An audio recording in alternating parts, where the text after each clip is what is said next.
I'm so excited to share with you my Christmas table decoration for this year, and I am going to be running you through a step-by-step guide so you can recreate it at your house too. If you like the sounds of my channel, please feel free to hit the subscribe button down below. I would love to have you as a subscriber and ring that notifications bell while you're down there as well. I also am creating a whole series of Christmas videos this year, so I will link to that playlist up above here for you now. Make sure you watch that playlist after you finish this video too. Alright, the first step you want to remember to do when you're setting your table is to actually clear the area around your table. You want to go ahead and move everything out of the way so there's clear walking path for all your guests to move around freely. We're going to get into actually setting the table now.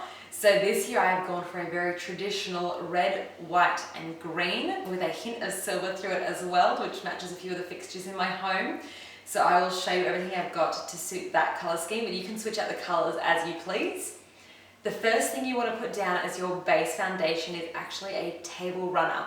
I've just gone with a red one here from IKEA. They're pretty inexpensive and they've got plenty of different colours and options, but I'm going to run that through the middle of my table to create a bright base as a nice little pop in there too. The next thing I'm actually going to put down is some really nice full garland. This garland I've actually gotten from Costco. It was a good price and it's actually pre-lit as well, so I'm going to run one end of it to a PowerPoint, and at nighttime or at dusk I can turn those lights on too to add a nice little feature as well before we sit down for dinner. So the next item you actually want to add in around the garland is your candle stands. You can add in just plain candles, but I've got some from IKEA here. These candles are great for the Christmas season. They've released these and they're a lovely silver colour and they're called the Phenomenon. And I'm going to link every single product I have got here down below in that description box for you too, so you can find everything I've used. But I've grabbed these beautiful candle stands to rise the candles a bit higher so they sit nicely above the garland and they don't get lost amidst the whole setup. And I like bringing in that little bit of glass as well to match the glass where the guests will be using too. So pop those in next to fill out around the garland. So the next piece I'm actually going to be popping in for this table is my centerpiece. The first item I want to add in is this beautiful silver Christmas tree. Now this is a great piece of advice, and what I do every year is after Christmas I will go over to TK Maxx and those lovely discount stores. I'll go to my Kmart and my Target and I will find the Christmas decorations that are still available, and they're normally heavily discounted. So as you can see here, this piece from TK Maxx has a lovely red tag on it. It was originally $20 and was down to $10 just a few days after Christmas.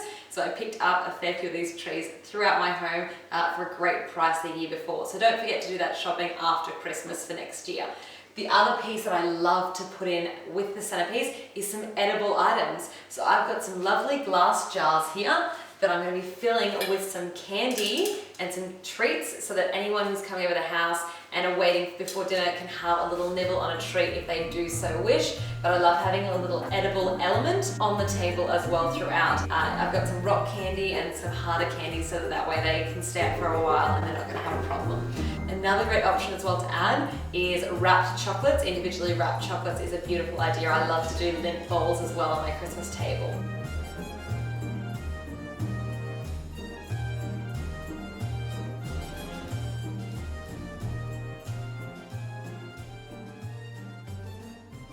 Alright, we're now going to move on to the actual individual place settings for each person. So the first thing you want to pop down is your charger plate. So the charger plates I've got here are just a silver one. There are only a few dollars from a local Kmart, but I know they did come in a red and a gold as well, so there's plenty of colours to pick from, and you can find some with more ornate edges on them, but I love just the plain silver because you can use it for other dinners that you have throughout the year as well. It's not too Christmassy that you can't get a fair bit of use out of these. So we'll pop those down first as a base, and then I'll pop a larger plate on top of those. So I'll pop a nice dinner plate that I have here, and then on top of that I will always pop a smaller plate as well. So I'll usually have this down in case I've got something like a cheese board or some nibblies. On our Christmas day, we're going to have some prawns out. We like to have a little bit of seafood before we actually go into the main dinner. So I'll have that plate just on top for people to put those on so that their actual dinner plate stays clear for the main course. The next item I'll go through and add is then the cutlery. So I'll pop the cutlery down depending on what we're eating on either side of the plate, and I'll even put my dessert spoons down at that point too, so it's all there. And then I will also pop the napkins on each of the plates.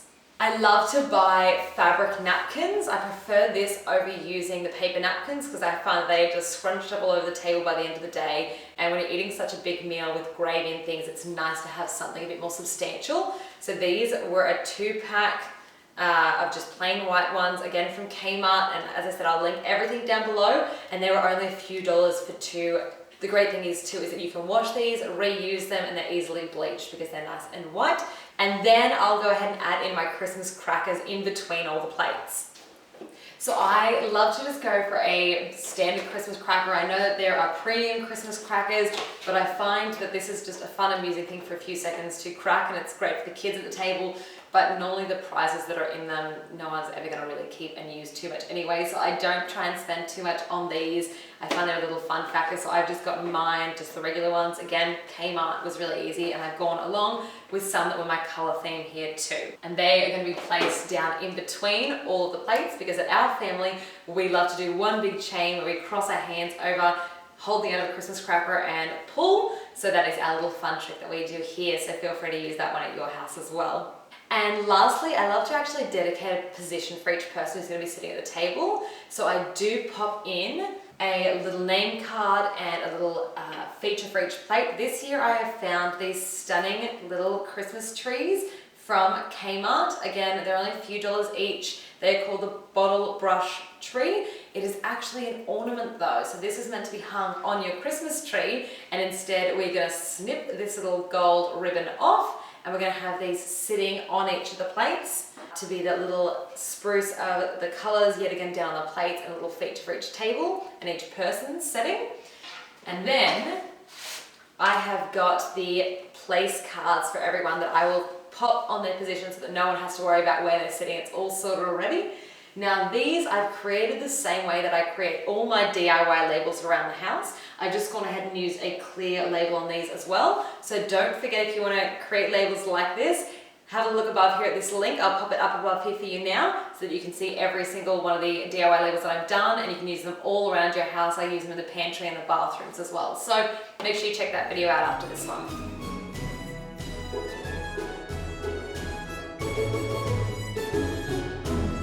Well, here is my completed 2020 Christmas table, and I'm so honored to have been able to share it with you. I hope you have fun creating yours at home too, and don't forget you can add even more to it if you wish, or take some of these items away if you don't like them. Make it your own, use your own colors, and enjoy the whole process. If you've liked this video, don't forget to check out the rest of my Christmas series. I'm going to link that down below in the description box. And while you're down there, don't forget to hit that subscribe button and ring the little notifications bell so that you're notified every time I post. Thank you so much. Have a very Merry Christmas, and I will see you next time. Bye for now.